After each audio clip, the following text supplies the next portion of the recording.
Yes, I bet you thought we were going to change clothes. We did not change clothes. Welcome to part 2. This is my YouTube channel. My name is Adenike and Ini is still here. And we decided to have a second part to this conversation because this conversation actually can have a third, a fourth, a fifth, and a sixth part. Let's be very honest. But I didn't want the conversation to be too long and then you're distracted. If you didn't see the last or the first part, I will put a link in the description button, in the description channel, in the description column one. Yeah, exactly. And then you can just watch it. And I really do thank you for coming here. Thank you for liking. This is me trusting your like. Thank you for subscribing. Thank you for sharing, and thank you for hopefully dropping a comment at the end of this video.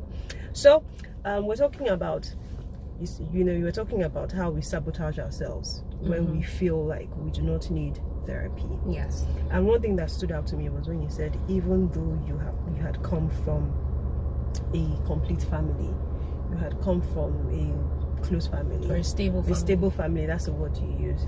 And it just hit me that somehow, I don't know why the narrative continued to spread. For us, a lot of us started to say that, oh, it's usually people from unstable homes that need therapy. And when we sit down, if anybody does visit a therapist, it's always such an illuminating experience the first time, because you then come out saying, I never thought I needed therapy. Yes. And that's the experience that I had when I had a session with Onyikonsola Labi, emotions doctor, and it just blew my mind in places I never thought my mind could go. Conversations that I thought I had moved from, people I thought I had forgiven, hurt that I thought I had healed from, pain I didn't even know existed. In just one sitting, all of those things were revealed. And I remember that one of the things that she did to me was to tell me to go get a card and write a thank you note to someone that, in my estimation, had hurt me beyond words. I struggled with it. I really did struggle with it. And she asked me a question. She said, the fact that you were let go from that job because you believe very strongly that this person orchestrated so much, do you think that now, months and months later, that you are a better person? And I said, yes, I am. And we started to itemize the areas that I had become better. In almost every aspect of my life, I had become better. And never once had I looked at that experience as I had time to become a different person altogether. And it was my first time of ever taking an introspective journey into my inner being. And that was the experience where I moved from merely saying that everyone needs therapy to actually living out you need a therapist. It's the reason why I say everybody from any part of the world is 99% their background, their growing up, and 65% of the things that happen to you. Because your background is one thing that will shape you, and then as you move through life, because your background is not everything, growing up is not everything, your family is not everything, you're going to meet other people, you're going to go through a world of situations, and they're going to shape you one way or the other. You find people who come from stable homes and they enter situations that make them hardened, make them become selfish, they didn't grow up like that. They didn't grow up timid. They didn't grow up. Things happened. They've met people, and these people that they've met have come from homes or come from places or who have been through things as well, who are now the way they are. The thing about therapy is that you begin to understand people. Yes. You won't just understand yourself, but you begin to understand people. And if everybody did therapy, you would have less angry drivers. Yes. You would have less cheats. You would have less temperamental people. You will have less mood swings. You will have less people who lack patience. If everybody did therapy, because you begin to understand yourself, and you also understand that this person is only acting out. Yes, and it's not necessarily because of you. Yes. And when I was saying that we recycle scenarios, when you don't do therapy, you don't just recycle things that have happened to you, and then, because that one is not recycling. That one, it's recycling because it's repetitive behavior. But the recycling of scenarios comes out in the sense that you've been in this situation now. you find out in the next 2 months or the next 1 week you're in that situation again. Or you find out that you're in a situation where the scenarios are not the same, but the feelings that you get are the same. So the scenario will now trigger the same emotion that you had from this other scenario, and it's almost as if you're in the same space, but you're not.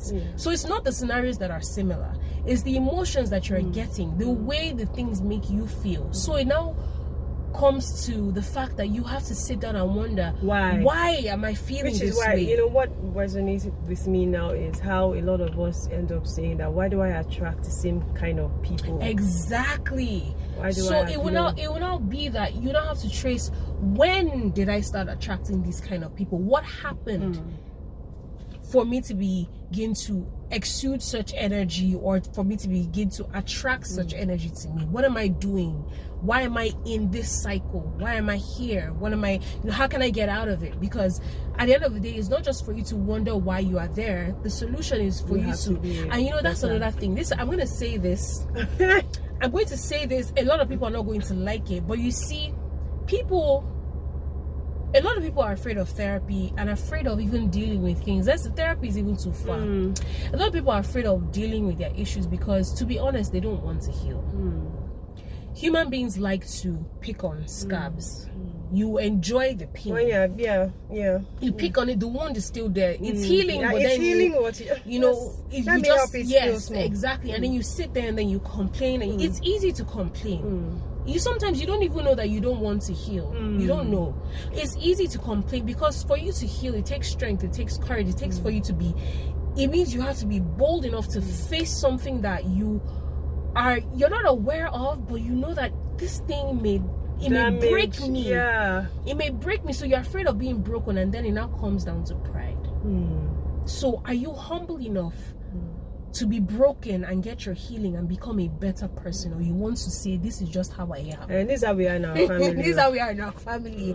And it's bullshit. I call bull. It's bullshit. She said it. Because you have to be a better person. You have to be a better person. Before you're a better person for your spouse, for your kids. You have to be a better person for yourself first. For yourself. Because at the end of the day, there's so much riding on you. There's so much riding on. There's so much you have to give the world. That you do not heal the best to the people you claim to love, because you're not even functioning at an optimal point. And you can't give what you don't have. No, you can't. You really can't. So I'm curious as to how you use art and therapy. So you mentioned earlier that when we are far apart, we're having this session virtually. How does that interpret?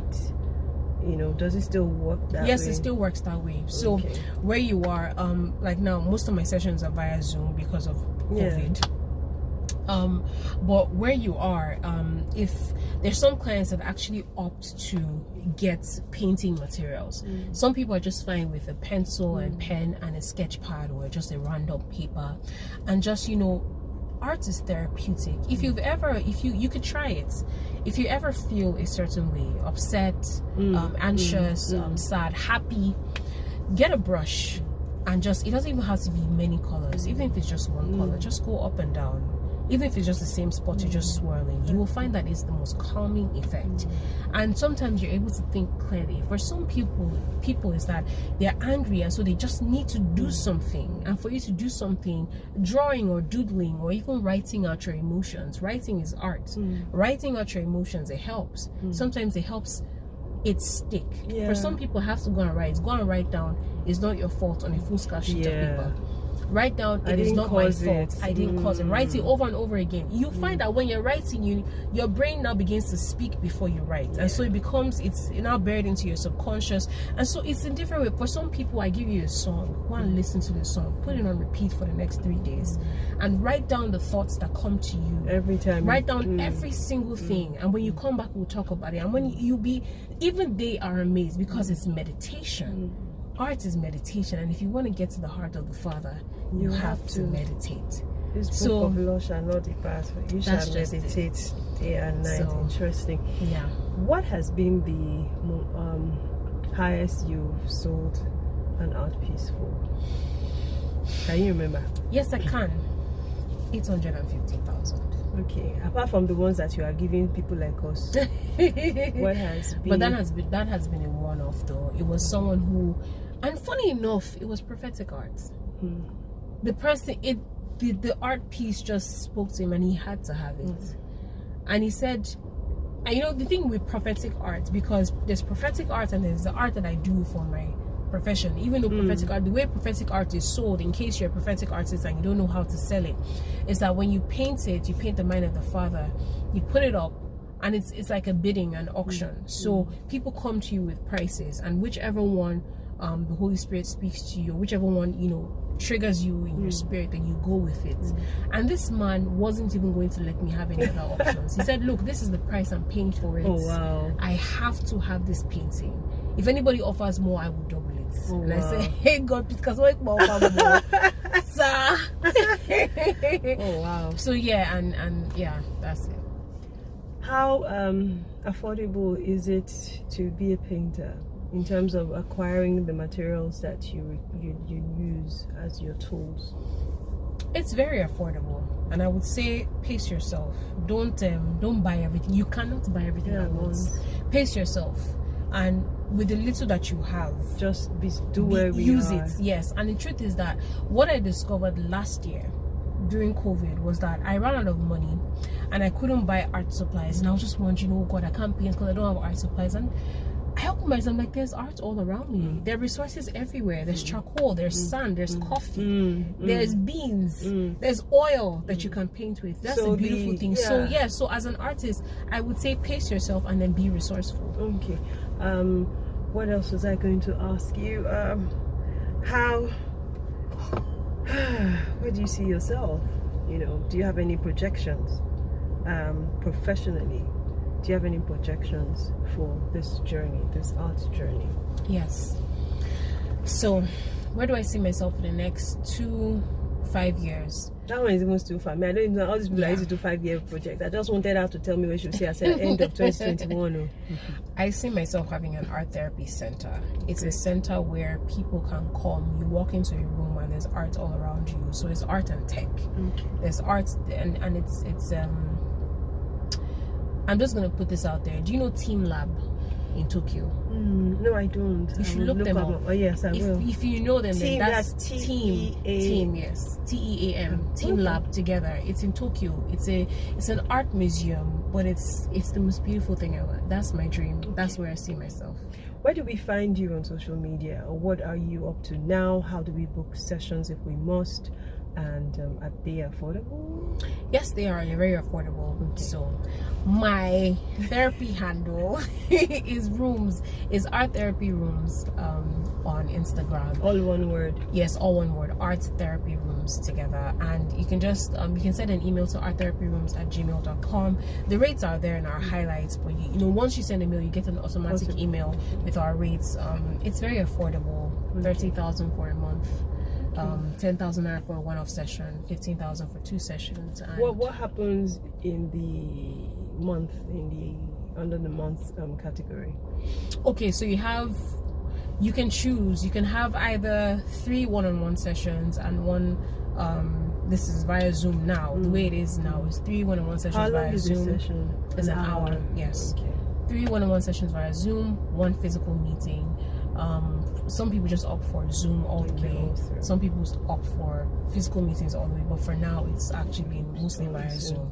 So yeah, that's it. Thank you so much, Ini Mini Mani Mo. Thank you for having me. I say my Costa, Amorevi Costa. Thank you so much for watching up till this point. I'm hoping that you have been able to take one thing. I have taken Team Lab. I'm going to look them up and then to research and just possibly add. And if you're my another sponsor, reason, I know, right? Just another reason why we need to go to Tokyo. Yes. Thank you for liking. Thank you for subscribing. Please drop a comment and please share. God bless you. Bye.